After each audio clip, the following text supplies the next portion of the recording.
நீங்கள் சொல்வதெல்லாம் சரிதான், ஆனால் வாழ்க்கையில் அதன்படி நடக்க முடியுமா என்பது அர்ஜுனனுக்கு ஒரு சந்தேகம் வந்தது. ஏனெனில் மனம் என்பது அடக்க முடியாதது, ஒரு நிலையில் நிலையில்லாதது தான் அர்ஜுனுடைய கேள்வி. ஏனெனில் மனம் உறுதியானது, சக்தியானது. மனம் இழுத்து அசம்சயம் மகாபாகோ என்பது பகவானுடைய பதில். அர்ஜுனுடைய கேள்வி என்ன? மனமானது மனதை ஒரு இடத்தில் அமர வைப்பது மிக மிக கடினம். சுதுஷ்கரம், மிக மிக கடினம். அதாவது முடிந்தது போல இருக்கின்றது. கடினம்னா கடினம்தான், முடிந்தது மாதிரி பேசுகிற. மனதை அடக்க முடியாது என்ற நிலையில் அர்ஜுனன் பேசுகின்றார். மனதை அடக்க முடியாது, அதெல்லாம் நடக்கிற காரியமா, அதெல்லாம் முடியாது என்பது அர்ஜுனன் தீர்மானித்து விட்டார். ஏனெனில் வாயோகோ இவ, காற்றை அடக்குவதற்கு சமம். காற்றை யாராவது அடக்க முடியுமா? சில பேர் வசனம் பேசுவாங்கள்ல, நீரும் குளிரும் போல, நெருப்பும் அக்னியும் போல, மலரும் மனமும் போல, சொல்லும் பொருளும் போல இணைந்து வாழ்க அப்படி மாறி இந்த மனம் வாயு போல அப்படின்னு சொல்கிறாப்புல. வாயுவை காற்றை அடக்க கடினம். அதனால் மனதை அடக்குவது வாயுவை காற்றை காட்டிலும் கடினமானது. அதனால் என்ன அர்த்தம்? அடக்க முடியாது, ஒரு நிலைப்படுத்த முடியாது, நீங்கள் சொல்கிறதுபடி வாழ்க்கையில் பின்பற்ற முடியாது என்பது அர்ஜுனுடைய வாதம். வாதம் இல்லை, கேள்வி. தன்னுடைய மனதை பகவானிடம் பறைசாற்றுகின்றான். அர்ஜுனன் மனதானது அர்ஜுனுடைய புண்ணியத்தினால் அவன் சரியான குருவிடம் சென்று சரியான கிருஷ்ண பகவானிடம், அந்த சாட்சாத் நாராயணனிடமே தன்னுடைய நிலையை கூறுகின்றான். இப்போ ஏன்னு சொன்னால், சாட்சாத் நம்ம ஏன் இந்த மனசில் நம்ம நிலையை கூறுகின்றான் என்றால், அதுக்கே நம்ம கொடுத்து வைத்திருக்க வேண்டும். நம்ம மனசு கொடுத்து வைத்திருக்க வேண்டும். காரணம், அந்த சரியான குருவிடம், நன்கு பரம்பரையில் வந்தவர்களிடம் ஏதாவது ஒரு சந்தேகத்தை கேட்டால் அந்த சந்தேகமானது, அந்த சந்தேகத்துக்கு முழுமையான விடை கிடைக்கும். முழுமையான நமக்கு அந்த சந்தேகத்துக்கு விடை கிடைக்கும். ஆனால் சில பேர் என்ன சொல்லுவாங்க, பரம்பரையில் வராதவர்கள் பரம்பரையில் சிந்திக்காவிட போய் மனம் சரியில்லைன்னு கேட்டால் ஒரே வரியில் சொல்லி முடிச்சுடுவாங்க. மனமே நீ இல்லையே அப்படின்றார்கள். எனக்கு கஷ்டமாக இருக்குது, சிரமமாக இருக்குன்னு சொன்ன, நீ பிரம்மம், நீதான் கடவுள், அதனால் உனக்கு எங்கே கஷ்டம் என்று கூறி விடுவார்கள். ஆக அர்ஜுனனுக்கு சந்தேகம் வந்தது சரியான குருவிடம், சரியான ஆளிடம். எந்த சந்தேகத்தையும் நம்ம சரியான ஆளிடம் சரியாக கேட்டால் சரியான பதில் கிடைக்கும். தவறாக ஆளிடம் தவறாக கேட்டால் தவறான பதில் கிடைக்கும். தவறான ஆள் சரியான ஆளுங்கிறது இல்லை. இதில் சாஸ்திரோத்தமாக படித்தவர்களிடம் சாஸ்திர சம்பந்தப்பட்ட கேள்விகளை கேட்டால் சரியான பதில் கிடைக்கும். முறைப்படி கற்காதவரிடம் இந்த கேள்வியை கேட்டால், இந்த கேள்வினா மனம், உடல், உண்மை, பொய், நித்தியம், அனித்தியம், ஆத்மா, அனாத்மா பற்றிய கேள்விகளை கேட்டால் சரியான பதில் கிடைக்காது. ஒரே வார்த்தையில் மனம் இல்லை, நீ பிரம்மந்தேன், ஒன்றுமே இல்லை அப்படின்றவார்கள். சில பேர்த்துக்கு அந்த உண்மையினாலே அலர்ஜி, வேதாந்தம் அத்வைதம்னாலே அலர்ஜி. ஏனெனில் அந்த படிக்கக்கூடிய காலம் அவர்களுக்கு ஒதுக்குவதில்லை. இளம் வயதிலிருந்தே வேறொரு மார்க்கத்தில் வந்ததனால் அந்த சாஸ்திரமானது கிடைத்து இருக்காது. ஏன்னா அந்த அளவுக்கு வேதாந்தத்தில் பெரும்பாலானவர்களுக்கு ஈடுபாடு வருவதில்லை. காரணம் என்னன்னு சொன்னால், அவங்கவங்க காரணத்தை நம்ம தேடிக்கொண்டு தான் இருக்கணும். அவங்கவுங்க காரணத்தை தேடிக்கொள்ள வேண்டிதான். அதுக்குரிய காரணத்தை அவர்களே தேடிக்கொள்ள வேண்டும். இதனுடைய சாரம். தஸ்ய நிகிரக, தடைகளை பற்றி இதில் கூறுகின்றார். பலவிதமான தடைகளை பகவான் கூறுகின்றார். ஆகையினால வேதாந்தம் என்பது மனிதனுடைய உண்மை தத்துவத்தை, உண்மையான நிலையை, மோட்சத்திற்கான மார்க்கங்களை கூறுவது. அதில் மனமானது முக்கியமாக இருக்கின்றது. அதனால் அர்ஜுனுடைய கேள்வி என்ன? மனம் அடங்காது என்று தீர்மானித்து விட்டார். பகவான் டெக்னிக்கலாக பதில் சொல்கிறார். என்ன சொல்கிறார்? நீ உனக்கு பக்குவம் இல்லை, நீ சரியில்லைன்னு சொல்லலை.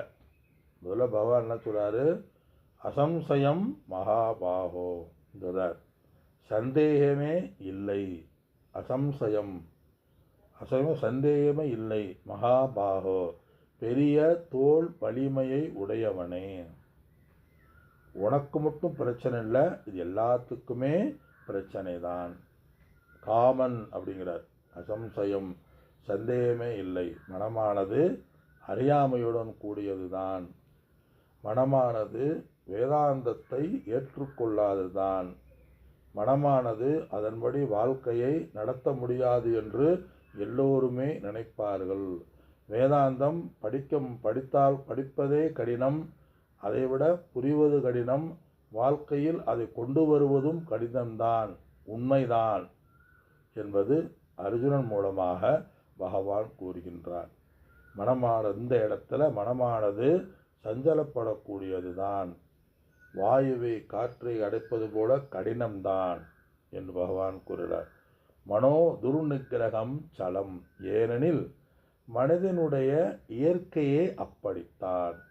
துர்நிகிரகம், கட்டுப்படுத்த முடியாத மாதிரிதான் ஆண்டவன் இறைவன் படைத்திருக்கின்றான். சலம், சஞ்சலப்படக்கூடியமாக மனதை படைத்திருக்கின்றான். ஒரு இடத்தில் நிற்காமல், எதையும் சொல்லபடி ஏற்காமல் இருக்கின்றதாகத்தான் படைத்திருக்கின்றான். அதனால் இந்த இடத்துல சில பேர் இவங்க எனக்கு சொன்னதை கேட்க மாட்டுறாங்க, இவங்க என்னை ஃபாலோ பண்ண மாட்டுறாங்க அப்படிங்கிறது சொல்ல தேவையில்லை. சலமானது, ஏனெனில் எல்லா மனதும் சஞ்சலப்படுத்தக்கூடியது. இல்லையே சில பேர் ஃபாலோ பண்ணுறாங்க அப்படின்னா அபியாசம் வைராக்கியமானது இருந்தால் ஃபாலோ பண்ணுவார்கள். அவ்வளோதான். எல்லாமே அவரவர்கள் எப்படி போக்கில் வருகின்றார்களோ அதனுடைய போக்கில் தானே நமக்கு மனமானது ரெடியாக இருக்கும். அதனால் வேதாந்தத்தை, சாஸ்திரத்தை, ஏதோ புண்ணியத்தை அபியாசமாக கேட்டிருந்தால் அவங்களுக்கு மனமானது புரியும். கொஞ்சம் ஒரு வைராக்கியம் நமக்கு இருந்திருந்தால் நம்ம மனதை, அஞ்ஞானத்தை நீக்குவதற்குரிய வாய்ப்புகள் கிடைக்கும். அதே பகவானுடைய பதில். கடினம்தான், ஆனால் சுய முயற்சியால், நீ தொடர் முயற்சியால் வெற்றியை பெறலாம். அதே பகவான் இந்த இடத்துல கூடுகின்ற வார்த்தை அபியாசேன து கௌந்தேய வைராக்கியேனச்ச கிருஹ்யதே. குந்தியினுடைய புதல்வனே, தொடர் கடினம் என்றாலும் அதை தீர்மானித்து விடக்கூடாது. எதை தீர்மானித்து விடக்கூடாது? மனதை அடக்க முடியாது, உண்மையை புரிய முடியாது, வேதாந்தத்தை புரிய முடியாது. நமக்கு வேதாந்தத்துக்கு எந்த சம்பந்தமும் இல்லை. நாராயணா நமச்சிவாயா, காக்கா காக்கா, கடவுள் காக்கன்ட்டு அப்படியே வேலையை ஓட்டிடலாம் அப்படி நினச்சிடாத. அபியாசேன, பயிற்சி வேண்டும், முயற்சி வேண்டும். தொடர் முயற்சியினால். என்ன முயற்சி வேண்டும்? எந்த ஒரு காரியத்தை நாம் வெற்றியடைய வேண்டுமென்றால் அது தொடர்ந்து முயற்சியானது வேண்டும். அதே அந்த இடத்துல அபியாசேன சொல்றார், தொடர் பயிற்சியினால். கௌந்தேய. அது மட்டுமல்ல, கொஞ்சம் ஒரு பகுத்து அறியக்கூடிய அறிவினால். அபியாசேன, எது நல்லது எது கெட்டது என்ற ஒரு பயிற்சியினால். இந்த இடத்துல என்ன?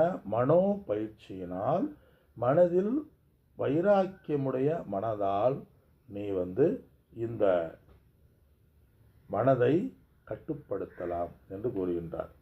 இப்போ எதுவுமே எந்த ஒரு காரியத்தையுமே நம்ம கடினம் அப்படின்னு இறங்கினா அதில் ஏதாவது தடைகள் வந்தால் அதை எதிர்கொண்டு ஈஸியாக வெற்றி பெறுவோம். ஆனால் எந்த ஒரு காரியத்தையுமே எளிது, நான் வெற்றி அடைவேன், இது ஒன்றுமே இல்லை, நல்லா முடிச்சிடலாம்னு இறங்கினா சின்ன ஒரு கடினம் வந்தாலும் அது நமக்கு பெரிதாக பெரிய தடை மாறி நமக்கு தெரியும். நம்மளுடைய எதிர்பார்ப்பை பொறுத்து தான் இருக்கின்றது. எந்த எதிர்பார்ப்பு இல்லாமல் ஒருவருடன் பழகும் பொழுது, ஒரு காரியத்தை செய்யும் பொழுது நம்முடைய மனமானது ஒரே போக்கில் போகும். ஏதாவது எதிர்பார்ப்புடன் நம்ம காரியத்தை செய்தால் அது கடைசியில் தோல்வியில் தான் முடியும், நமக்கு திருப்தி வராது. ஒரு இடத்துக்கு போகிறோம், சாப்பாடோ உணவு அருமையாக இருக்கும், ரொம்ப நல்லா பண்ணுவாங்க, நல்லா செய்வாங்க, ஃபண்டாஸ்டிக்காக செய்வாங்க, நல்லா இருக்கும், போய் சாப்பிட்டா சரியில்லாமத்தே போகும். எந்த எதிர்பார்ப்பும் இல்லாமல் ஃப்ரெஷ்ஷாக நம்ம உட்காந்து செய்தால் அது நல்லா இருக்கும். கூட்டத்தை அதிகமாக எதிர்பார்த்து போனால் என்ன கூட்டமே சரியில்லை, கூட்டமே வரலேன்னு போகும். 100 பேர் 150 பேர் வந்தாலும் கூட்டமே இல்லை, வராது, பார்க்கணும் போனால் சின்ன கூட்டம் வந்தாலும் பெருசாக தெரியும். எல்லாம் என்ன இருக்குது, எல்லாமே நம்முடைய மனம்தான். இப்போ மனம் கடினமாக இருக்கும். ரிஷிகேஷ் கடினம், ஹிமாலயா கடினம்ங்கிறோம். அங்கே இருக்கவங்களாம் ஆள் இல்லையானா என்ன அர்த்தம்? கேதார்நாத் போகிறது கொஞ்சம் கடினம்னு அர்த்தம். சாதாரணமாக போக முடியாது, கடினமான ஒரு நல்ல முயற்சி தேவை. ஏறணும், அதுக்குரிய வாகனங்களை பயன்படுத்த வேண்டும்.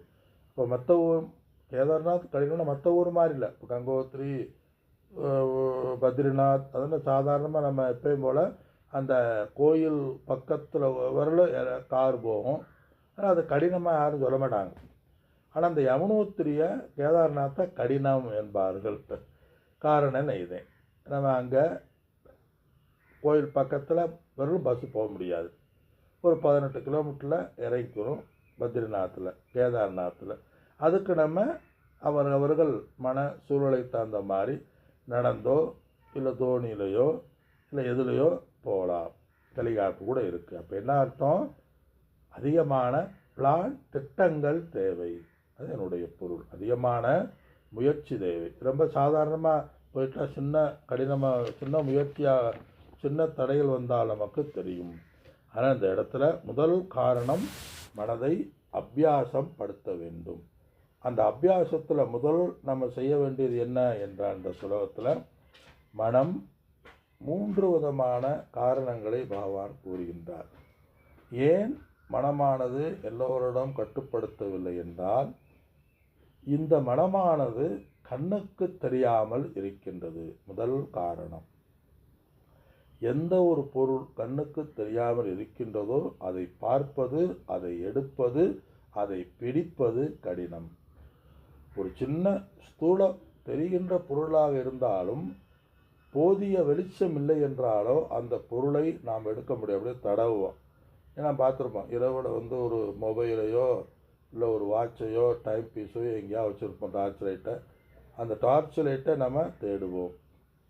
அந்த டார்ச் லைட்டை வெளிச்சம் வந்துருச்சுன்னா அந்தந்த பொருளை எடுப்போம்.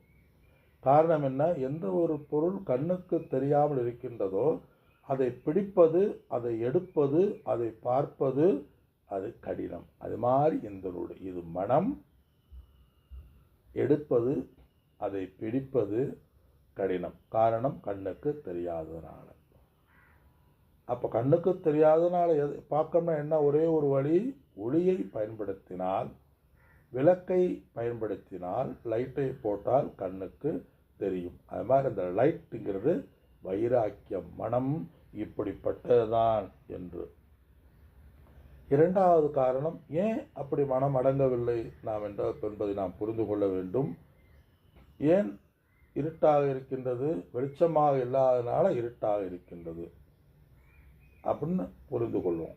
அது மாதிரி இந்த இடத்துல ஏன் மனம் சஞ்சலமாக இருக்கின்றது? இரண்டாவது காரணம், மனமானது அப்படி படைக்கப்பட்டு இருக்கின்றது. ஏன் சூட்சமாக இருக்குது?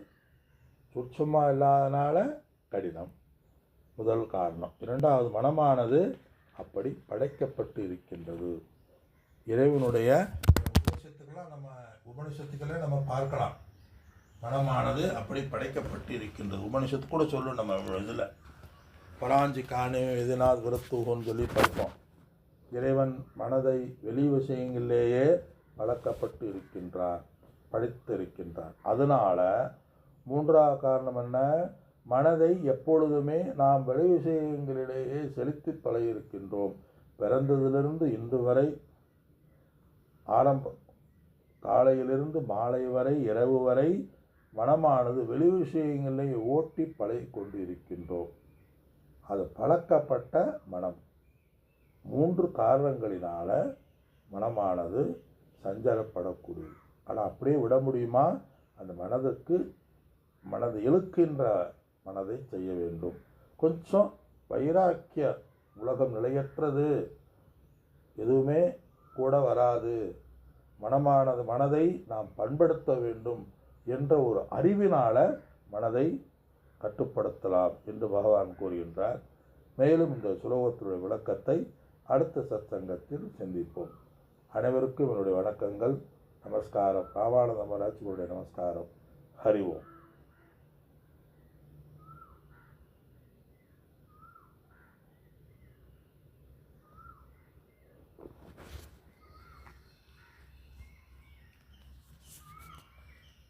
ஒரு அறிவிப்பு: தினந்தோறும் சத்சங்கத்தில் கேளுங்கள், பயனடையுங்கள். முக்கியமான மனதை பற்றிய கருத்துக்கள்.